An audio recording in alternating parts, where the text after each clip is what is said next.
Assalamualaikum warahmatullahi wabarakatuh. Selamat pagi anak-anak kelas 4. Bagaimana kabar kalian? Semoga selalu sehat dan semangat. Pada pembelajaran kali ini kita akan belajar tema 9 kayanya negeriku, muatan bahasa Indonesia. Sebelumnya mari kita berdoa terlebih dahulu. Hayabina nabda darsana biqiraatil basmalah. Bismillahirrahmanirrahim. Ada berbagai hal yang dapat dilakukan untuk menggali informasi mengenai suatu hal, antara lain membuka internet, membaca buku, dan mencari informasi di majalah. Tetapi, cara lain yang dapat dilakukan untuk menggali informasi adalah dengan melakukan wawancara. Apa sebenarnya wawancara? Wawancara adalah kegiatan tanya jawab antara penanya atau si pewawancara dan pemberi informasi yang biasa kita kenal dengan istilah narasumber. Contohnya, jika ingin mengetahui kondisi lingkungan di sekitar rumah, maka kita dapat mewawancarai ketua RT atau tetangga yang bersangkutan. Langkah melakukan wawancara ada beberapa tahap. Yang pertama, kita harus fokus pada hal yang ditanyakan. Langkah yang kedua, membuat daftar pertanyaan. Langkah yang ketiga, menentukan narasumber yang sesuai dengan bidang keahlian atau topik yang ingin diwawancarai. Kemudian langkah yang keempat, melakukan wawancara. Yang kelima, mencatat hal penting seputar jawaban dari narasumber. Langkah yang keenam, membuat kesimpulan dari hasil wawancara. Saat wawancara, kita juga perlu memperhatikan sikap. Misalnya, kita harus menggunakan bahasa baku yang sesuai dengan kaidah bahasa Indonesia. Kita harus bersikap santun, menggunakan pertanyaan singkat dan mudah dipahami, serta tidak menyela pembicaraan saat narasumber menyampaikan jawaban. Tentunya ketika kita membahas wawancara, maka kita tidak luput membahas juga wartawan. Wartawan merupakan jenis pekerjaan yang bertugas untuk mencari dan menyusun berita untuk dimuat dalam surat kabar, majalah, radio, dan televisi. Wartawan juga disebut juga juru warta. Wartawan biasanya ditemani oleh juru kamera. Saat melakukan peliputan, wartawan membawa alat perekam dan alat pengeras suara, sedangkan juru kamera membawa kamera yang digunakan untuk merekam informasi dari narasumber. Berikut ini adalah tahapan wartawan dalam mencari informasi. Langkah-langkahnya yaitu ada sebelum wawancara, saat wawancara, dan setelah wawancara. Sebelum wawancara, wartawan menghubungi narasumber dan membuat agenda pertemuan untuk wawancara, jadi mengatur waktu pertemuan.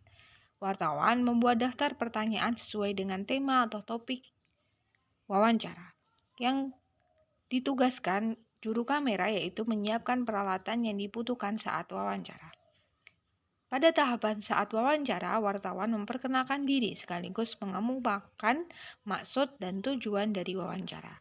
Wartawan juga mengajukan pertanyaan sesuai dengan yang telah dirancang sebelumnya. Wartawan mencatat semua informasi yang diberikan oleh narasumber. Kemudian wartawan mengakhiri wawancara dengan kesan baik dan mengucapkan terima kasih. Juru kamera merekam gambar narasumber untuk dokumentasi.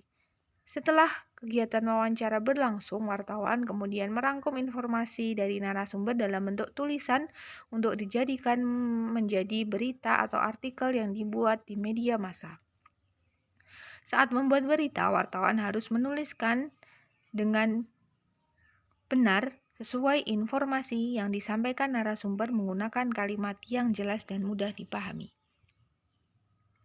Menyusun pertanyaan wawancara berdasarkan teks berita.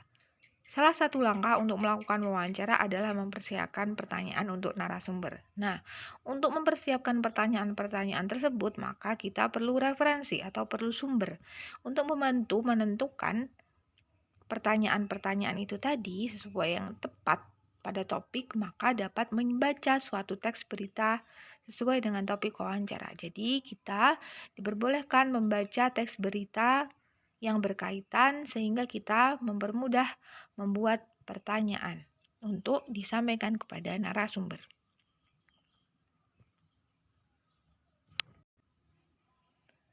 Setelah kegiatan wawancara, maka Pewawancara membuat laporan hasil wawancara. Langkahnya yang membuat laporan wawancara yang pertama, menuliskan topik wawancara, menuliskan nama narasumber, menuliskan nama pewawancara, dan menuliskan juga waktu dan tempat wawancara.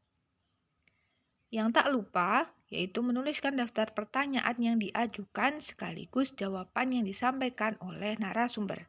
Dan yang ketiga, menuliskan kesimpulan dari hasil wawancara.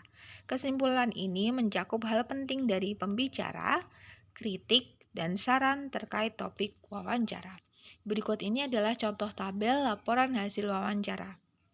Nah, seperti ini ya. Kemudian di bawahnya dituliskan kesimpulan dari wawancara tersebut. Pada tema kali ini, kita akan belajar tentang energi dan sumber daya alam. Jadi, kalian secara mandiri bisa menggali informasi tentang pemanfaatan energi melalui wawancara. Kalian bisa menanya atau melakukan wawancara kepada orang tua atau anggota keluarga yang lain mengenai informasi bentuk energi beserta perubahannya. Kemudian, kalian juga bisa melakukan wawancara tentang sumber daya alam pada tetangga kalian yang berkaitan dengan sumber daya alam, contohnya yang bekerja sebagai petani. Karena wawancara merupakan kegiatan mengumpulkan informasi dari seseorang narasumber untuk mendapatkan informasi atau jawaban mengenai suatu topik. Langkah-langkah yang perlu dilakukan sebelum wawancara, kalian harus memperhatikan yang sudah Ustazah sampaikan tadi, yaitu menentukan topik, menentukan narasumber, menyusun pertanyaan, dan menyiapkan alat tulis untuk mencatat jawaban. Banyak pekerjaan yang berkaitan dengan sumber daya alam di Indonesia. Contohnya tadi, kalian bisa mendapatkan informasi mengenai sumber daya laut. Kamu bisa melakukan wawancara kepada nelayan. Kalian bisa mengetahui sumber daya tumbuhan. Kalian bisa mewawancarai kepada petani atau pemetik teh, seperti itu. Jadi pada tema 9 subtema 3, kalian ditugaskan untuk praktek secara langsung berkaitan dengan wawancara. Kalian bisa mewawancarai orang tua kalian atau berkaitan dengan sumber daya alam seperti pekerjaan petani, kemudian nelayan, atau yang lain. Itu tadi pembelajaran kali ini. Kalian juga mengerjakan tugas muatan bahasa Indonesia tema 9 pada subtema 1 halaman 111, subtema 2 halaman 141, dan subtema 3 halaman 62. Sekian pembelajaran kali ini. Banyak salah dari Ustazah, mohon maaf. Hayya bina nahtatim darsanah biqiraatil hamdalah. Alhamdulillahi rabbil alamin. Sekian. Wassalamualaikum warahmatullahi wabarakatuh.